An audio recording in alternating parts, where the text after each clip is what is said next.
Let's be honest, you've nodded along at parties pretending to know what people are talking about, and really, that's just embarrassing for everyone. So today, I'll explain the difference between the three branches of the US government to you like you're 5 years old. And by the end of this, you'll be able to confidently explain how the whole system works without breaking a sweat or quickly changing the subject to your dog.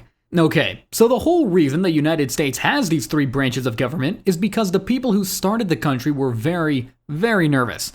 They had just left a situation where one person, a king, was in charge of everything. He made the rules, he enforced the rules, and he decided if you broke the rules. And this is like letting the same kid who invents a new game also be the referee and the scorekeeper.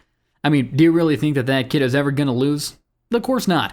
It's a terrible system if you want things to be fair. So, the founders decided to split up all the power. They didn't want just one person or one group to have all the control. So, they basically designed a government where everyone is supposed to annoy everyone else just enough so that nobody gets too powerful. It's a group project where everyone secretly dislikes each other, which forces them to cooperate.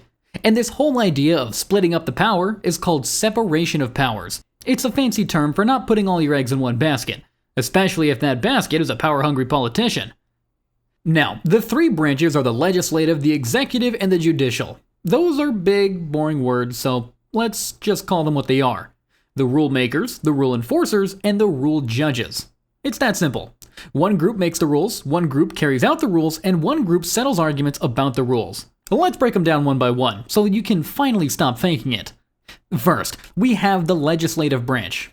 This is Congress. If the government were a family, this would be the parents who sit at the kitchen table and decide what the rules of the house are. Their main job is to create laws. They're the rule makers. They decide that we need a law about, say, not letting squirrels drive cars. So they write it all down, vote on it, and if it passes, it becomes a bill. Congress itself is split into two different parts because, again, these people were super paranoid about anyone having too much control. And the two parts are the House of Representatives and the Senate. Now, why two parts, you ask? Why make it so complicated? Well, it's actually pretty clever. The House of Representatives is the big group. The number of people each state gets in the House is based on how many people live in that state. Big states with lots of people, like California or Texas, get lots of representatives. Meanwhile, small states with fewer people, like Wyoming or Delaware, they only get a few. It seems fair, right? The more people you have, the more say you should get. It's like if you're voting on what pizza to order. The person who's going to eat all 5 slices should get more vote than the person who's only going to eat 1. But of course, the small states worry that the big states would just boss them around all the time. So, to make the little guys feel better, they created the Senate. And in the Senate, every single state gets exactly 2 senators. That's it. 2 for California, 2 for Wyoming, 2 for everyone. It doesn't matter how big or small the state is.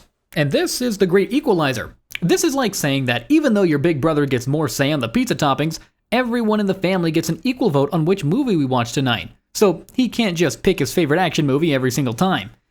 For a rule or a law to be made, it has to be approved by both the big room full of people, the House, and the smaller, more balanced room of people, the Senate. This forces them to compromise. The House might want a crazy law, but the more serious Senate might say, hold on, let's think about this. They're designed to work together, but also slow each other down. So, that's the legislative branch. They're the rule makers, the parents writing down the chore list for the entire country. Next up, we have the executive branch. And this is the president, the vice president, and all the people who work for them in big departments. If Congress is the parents writing the rules, the executive branch is the oldest sibling whose job it is to make sure that the rules are actually followed. The president is the rule enforcer. The president doesn't get to write the laws. That's Congress's job. But once Congress passes a law, like citizens must pay taxes, it's the president's job to make sure that that actually happens. All the government agencies that you've heard of, like the people who deliver your mail, the people who inspect your food, and the soldiers in the army, they all work for the executive branch. They are the doing part of the government. The president is their boss. Now, the president isn't just a glorified manager. The president does have very important power to keep the rule makers in check, and it's called a veto. If Congress passes a law that the president thinks is a really, really bad idea, the president can just say no and refuse to sign it. And this is a huge power. It's like the parents write a new rule that says you have to clean the garage every Saturday, and the oldest kid says, that's a terrible rule. I veto it. It's not happening. The law is simply stopped, at least for a little while. And this is the part of that annoying each other on purpose system. It keeps Congress from passing whatever wild laws they can dream up. But what if Congress is really, really sure about their law? Well, they do have a way to fight back. If the president vetoes a bill, Congress can simply vote on it again. And if they get a super big majority of people in both the House and the Senate to vote for it a second time, they can override the president's veto. And this is like the parents getting together and telling the oldest kid, "We heard your opinion, but we're the parents, you are cleaning the garage. The discussion's over." It's hard to do, but it's a way for the rule makers to check the power of the rule enforcer. So, that's the executive branch. They're the bosses who make sure that the rules from Congress are put into action. And finally, we have the third branch, the judicial branch.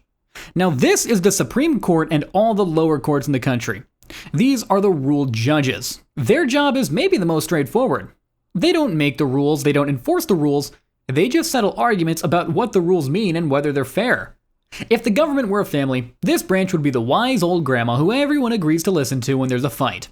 Now, let's say Congress passes a law and the president signs it. But then some people start saying, "Hey, wait a minute, this new law isn't fair. It goes against the main rules of the whole country," which are written down in the document called the Constitution. The Constitution is like the ultimate family rulebook that everyone agreed to a long, long time ago. And the judicial branch's job is to look at the new law that Congress made and compare it to the big old rulebook of the Constitution.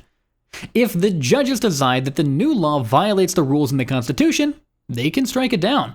They can say, "This law is canceled. It's not fair, and it doesn't count." This is an enormous power, probably the biggest check of them all.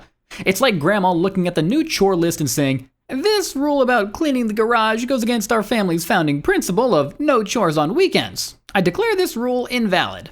And what grandma says goes. So the other two branches simply have to accept it. Now, the judges on the Supreme Court are put there by the president, and the president gets to pick who they want, but the Senate, which is part of Congress, has to approve the choice. You see? Another check. The president can't just put all of their friends on the court. Congress has to agree. And once these judges are in their jobs, they're usually there for the rest of their lives. And this is done so that they don't have to worry about being popular or getting reelected. They can just focus on being fair rule judges without worrying if the president or Congress will be mad at their decisions. So, let's recap this whole playground power struggle. You have the legislative branch, which is Congress, the rule makers. They're made up of two groups, the House and the Senate, who have to agree to make a law. Then you have the executive branch, the president, who is the rule enforcer. Their job is to carry out the laws, but they can also veto a law that they don't like. And finally, you have the judicial branch, the Supreme Court, who are the rule judges. They decide if a law is fair according to the Constitution and can get rid of any law that isn't. Each branch has ways to block or limit the power of the other two. Congress can refuse to approve the president's choices for jobs. The president can veto Congress's laws. The Supreme Court can declare laws from Congress unconstitutional. It's a very beautiful, very complicated, and intentionally argumentative system designed to make sure that no one ever gets to be the king. And so, there you have it. The three branches of government are just like a very cautious family that doesn't fully trust each other. You've got the parents making the house rules, the oldest kid in charge of making sure they get done, and the grandma who has the final say in any argument. And now you know. So go forth and act slightly more informed than you were 10 minutes ago. Trust me, it's a good look.